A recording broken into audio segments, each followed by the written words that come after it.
Did you know that Mount Teide is the tallest mountain in Spain?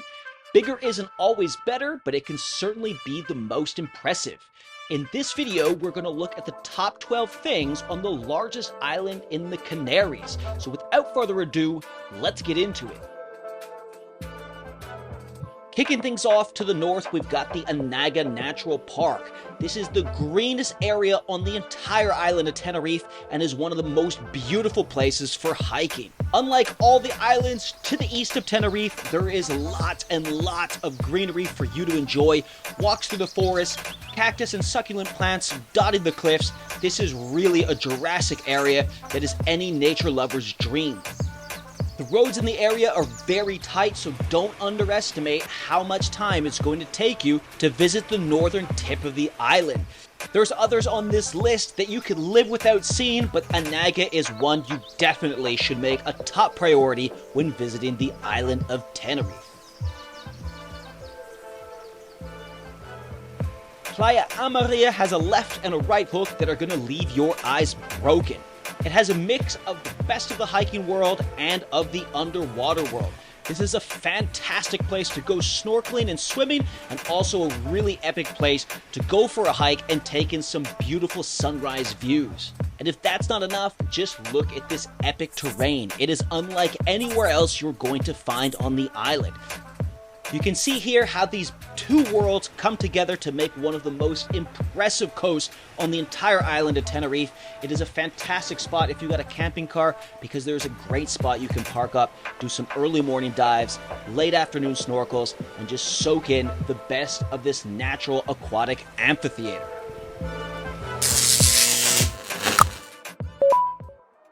Standing at 3,718 meters tall, El Teide is the tallest mountain in all of Spain. El Teide is so big that you couldn't avoid it if you tried.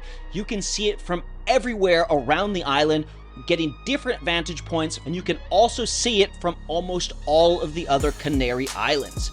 Its Martian landscape is what truly makes this area pop. Once you come up above the tree lines, you're going to get epic views like this that are exactly what Elon Musk is probably going to see when he finally gets to Mars. The absolute high point of this mountain is the peak itself, and if you are able-bodied enough, hiking to the top is highly recommended. It's going to take you at least 8 to 10 hours to complete this hike, depending on where you start from, but there is nothing else on the island of Tenerife that is as rewarding. If you don't have the legs for it, there is a gondola that goes to the top, but if you're like us and you want to keep that money in your pocket for happy hour and get your exercise at the same time, this hike is really something you should not miss when visiting the island of Tenerife.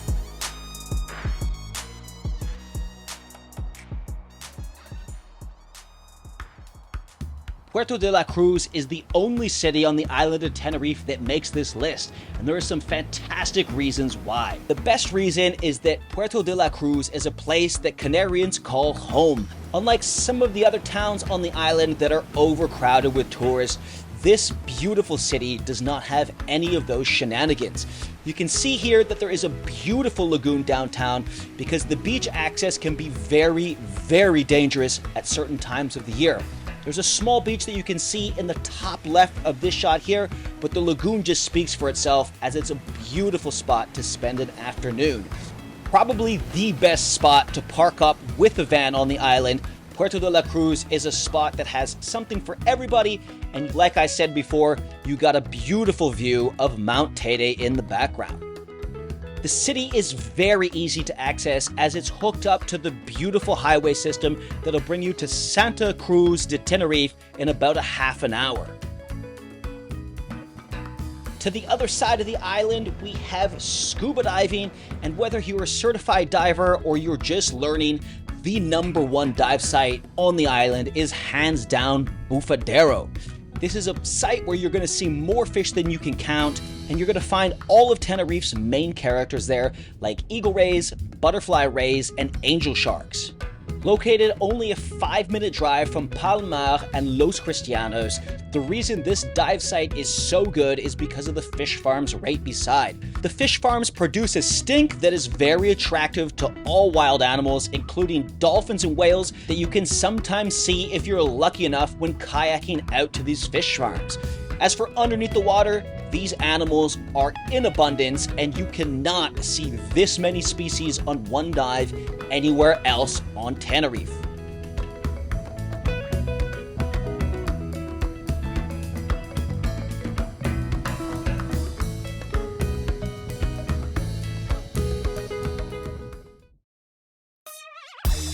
Los Gigantes is easily the ridiculous land of Tenerife.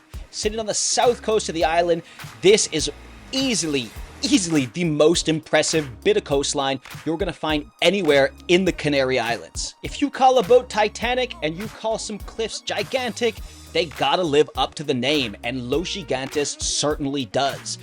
We've certainly seen a lot of epic hiking locations throughout our journeys in Europe, but Los Gigantes certainly delivers above and beyond most of the rest. If you look here in the bottom left, you can see town is just but a tiny little fraction of what's covering the screen, because that's really how high you are. Down in town, you are going to find lots of different resorts. There's also lots of villas, Airbnbs, and it really is a city that is set up beautifully for tourism. There's a small beach. There's some rock pools for you to enjoy, so swimming here is easy and safe. And when you catch those sunsets on the south side of the island, honestly guys, there's not much else that can rival this on Tenerife. This shot speaks for itself. This is how good Los Gigantes truly is.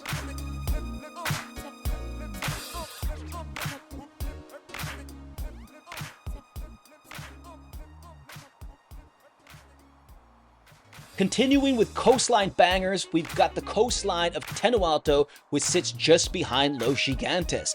Like always, beautiful views of Mount Teide, and what's epic here once again is the topography of these cliffs. Tenerife is really an island that around every corner feels like you've gone to a different one. More Martian plains, but mixed with the farmlands that makes this area a beautiful place for cheese lovers. The Canary Islands are very famous for producing local cheeses, and up here is where you're going to find some of those farms that produce that amazing Canary cheese. As you may have noticed by now, we are very biased towards hiking because it's a good way to travel for very little money and see the most of the island. Even if you're not a hiker here, you can admire these beautiful cliffs down from sea level, and there are things here for you to do that aren't just hiking. Snow-capped Mount Teide is always beautiful, and if you're here in the winter, you can get very lucky to see this guy covered in snow. Down by the beach, there is arguably one of the most beautiful golf courses on the island. Even if you're not a golfer, walking around the trail that you see in the bottom is a beautiful place to take in sunsets. You can see here in the middle of the shot, there is a tiny little gorge. We are parked in our van there, so if you're traveling by van, this is a beautiful spot to stop, spend the night, hike around the golf course, and make it to the epic rock pools that we are going to talk about later in this video. Just below the Teide Highlands are the pine forests that surround the island of Tenerife, and this is often one of the most underlooked areas on the entire island. The island is surprisingly dense with pine vegetation, with there being several different varieties of pine tree that absolutely cover the island. Up in Anaga, you get more rainforest, but down below that surrounding the majority of the island are these beautiful lush green forests that really make Tenerife stand out compared to islands like Lanzarote and Fuerteventura, where you don't have epic big pines like these. This is just another one of Tenerife's many ecosystems that makes you feel like you're lost in a different world. These pine forests make it difficult to believe that you are sitting only 250 kilometers away from the sand dunes of the Sahara Desert. This is easily most people's favorite thing about the island of Tenerife, and that are its volcanic rock pools. From man-made ones to natural ones, there are bedazzling rock pools around every corner of the island that are going to allow you to have some of the most memorable swims of your life.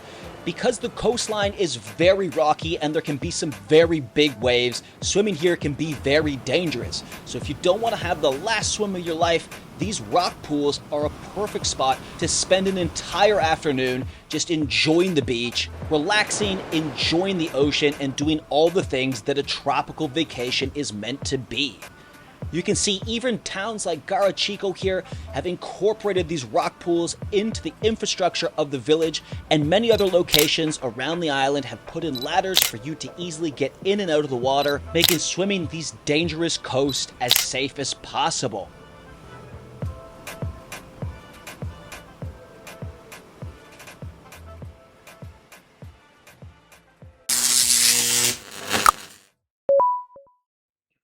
Easily the most beautiful on Tenerife, Garachico is the only village on the island that is designated as one of the pueblos más bonito de España, one of the most beautiful villages in Spain.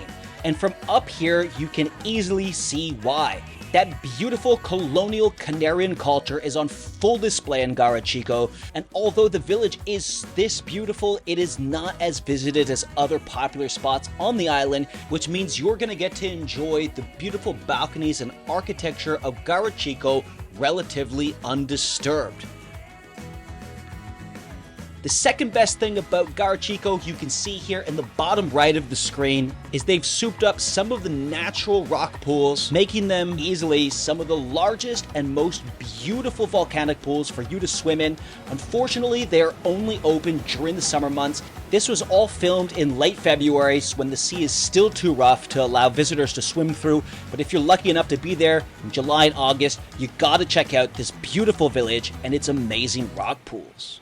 Now, although we've already spoke about Mount Teide, this is an area that is so grand that it must be divided into two parts. The mountain itself, which reaches 3,700 meters, is impressive, but the plateau that surrounds it is equally as amazing. As you can see here, it is the kickoff point for a lot of hikes that go all the way down to the sea and all the way up to the top of Mount Teide. This is where the European Space Agency has located all of its big telescopes on the island of Tenerife, and that's because often this plateau sits well above the clouds. Averaging over 2,200 meters, this Martian terrain is truly something special. From volcanic craters to jagged rock monuments, you do not want to compromise your plans to come visit the highlands of Mount Teide. As soon as your car reaches up above into this plateau, you are greeted with some of the most disgusting views that you're going to see anywhere in the Canary Islands. And there's really not so much I can say because these videos really don't do it justice. You just got to go for yourself and have a look.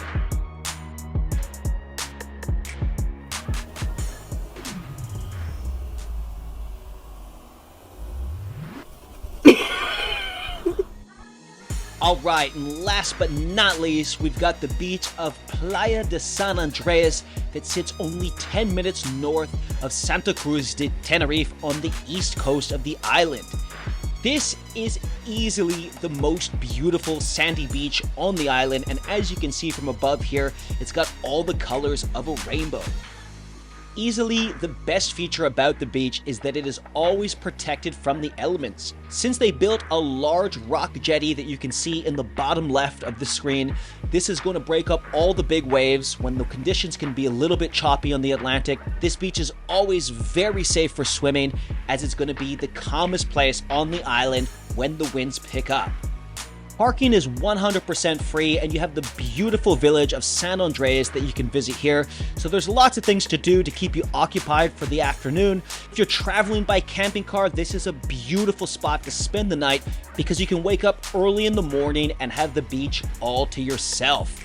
The end of the day, guys, the Canary Islands is a fantastic place for you to go on your next adventure, and there's no better place to start than Tenerife. And if you need to convince yourself, just remember, adventures don't happen at home.